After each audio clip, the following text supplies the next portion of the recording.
विठ्ठल रुक्मिणी मातेची टोकन दर्शन व्यवस्था ही आता अंतिम टप्प्यात आहे। टोकन दर्शन प्रणालीची चाचणी 15 जून पासून करण्यात येणार आहे। टोकन दर्शनाच्या माध्यमातून दिवसभरातून 1200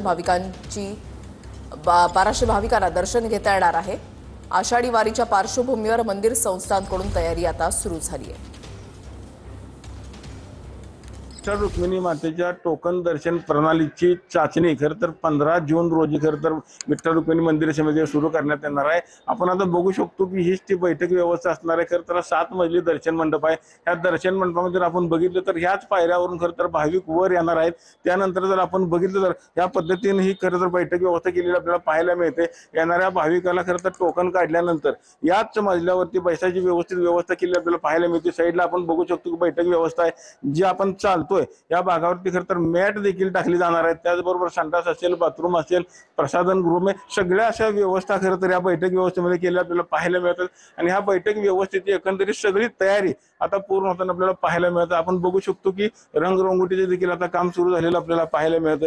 म्हणजे भाविकांना ज्या त्या जागेवरती खरं तर टोकन दर्शन उपलब्ध केलं जाणार आहे। त्यामुळे एकंदरीत याची तयारी जर आपण बघितलं तर आता पूर्ण होताना आपल्याला पाहायला मिळत आहे।